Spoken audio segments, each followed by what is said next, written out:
студиото со вас, Маријан Ников. Добро утро, вести во 8. Втората група македонски граѓани евакуирани од Обединетите арапски емирати пристигнаа во Скопје синоќа, соопшти Министерството за надворешни работи и надворешна трговија. На Скопскиот аеродром пристигна втората група македонски граѓани кои безбедно долетаа од Дубај и ја напуштија територијата на Обединетите арапски емирати.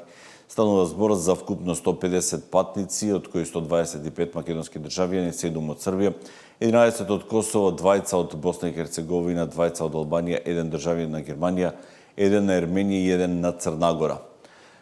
Се наведува во соопштението. Во текот на денешниот ден се очекува во Приштина да пристигне и третата група граѓани, за кои е предвидено да полетаат од Ријад, кралството на Саудиска Арабија, се вели во Министерството.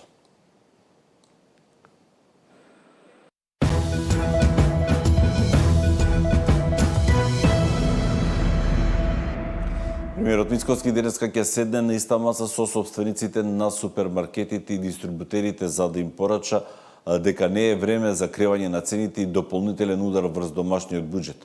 Ако цените почнат нагло да растат, не се исклучуваат построги мерки. Граѓаните пак имаат различни мислења. Очекуваме тие да имаат фер однос кон граѓаните, за да и ние како влада бидеме фер кон нив, односно заеднички во овие моменти да го заштитиме стандардот на граѓаните, бидејќи тоа представува наша цел и приоритет во моментов. Ја очекувам да заврши војната, да се стабилизира, да се вратат цените, а не да се покачат. Во колку евентуално настави ова и понатаму да се движи со горивата, со енергенси, било какви, секако дека ќе има уште поскапување. Апсолутно е. Кувате да излезат во пресред маркетите некое време да ги задржат? Нема шанси. Нема шанси. Досега чим не излегува на оваа немаштија, не ми се верува. Кувате веднаш да има корекција во маркетите? Полека тоа, знаете. Па секако би требало да има поскапување, нормално. Цената на нафтата на светските берзи продолжи да паѓа откако Трамп објави дека војната е на самиот крај, но и најави дека на долг рок размислува да ја преземе од контролата врз Ормудскиот теснец. Токму поради падот на цените, владата нема да прогласи кризна состојба, земјава натаму има најниски цени на горивата во регионот. Пазарниот инспекторат од направените над 300 контроли не утврдиле неправилности. Тоа во моментот можеби е добро од еден аспект, но од друг аспект во делот пограничните општини и посебно бензинските пумпи во пограничните општини се создава притисок од соседството, бидејќи голем број од граѓаните од соседството доаѓаат да точат дизел гориво посебно. Имаме доволно количини, разговараме со дистрибутерите и со компаниите кои што ги снабдуваат граѓаните и македонската економија со нафта и нафтени деривати. Во моментот нема опасности од било каков недостаток. 30 и нешто повеќе бензински има недостиг на гориво, истрошени се нивните резерви. И би сакал тука да истакнам дека има и неколку бензински каде што е продолжен инспекцијскиот надзор. Доколку има прекршување на законот, ќе имаат соодветни мерки согласно закон.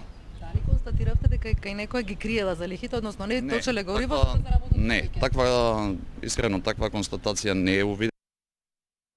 Опозицијата бара владата да ја намали цената на горивата по поевтинувањето на суровата нафта на светските берзи. Зошто се поскапени цените кога има пад на светските берзи? Со сегашното зголемување, граѓаните плаќаат над 3 милиони евра неделно повеќе. Се поставува прашањето кој има интерес од ова поскапување и каде завршуваат овие пари. Дали владата намерно ги зголеми цените, иако цената на барелот веќе падна вчера? Имајќи ги предвид на изјавите на надлежните институции дека државата располага со нафтени резерви за околу 62 дена, овие резерви треба веднаш да се пуштат на пазарот со максимална цена од 71 денар по литар. Треба да се нагласи дека овие количини се набавени по цени дури од пониското ова ниво.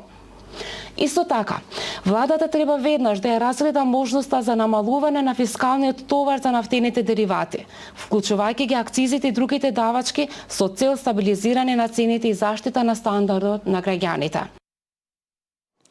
По тема на денот во дневникот на Сител вчера гостуваше поранешниот министер Кирил Миновски, кој се осврна на војната на Блискиот Исток и пред се за важноста на Ормудскиот теснец. Со овој Ормудски теснец минува околу 20% од купната светска трговија со нафта и нафтени деривати. Меѓутоа, треба да се истакне дека целиот регион, а тоа е регионот кој што ги вклучува Кувајт, Саудиска Арабија, понатаму Ирак, заедно со Иран, тие опфаќаат 40% од купното светско производство на нафта. Овдека има голем број на рафинерии кои што ја рафинираат нафтата. Понатаму, голем дел од економиите кои што се на некој начин двигател на светската економија, како што е кинеската, индиската економија, тие се енергетски зависни од увозот на нафта и нафтени деривати токму низ овој теснец.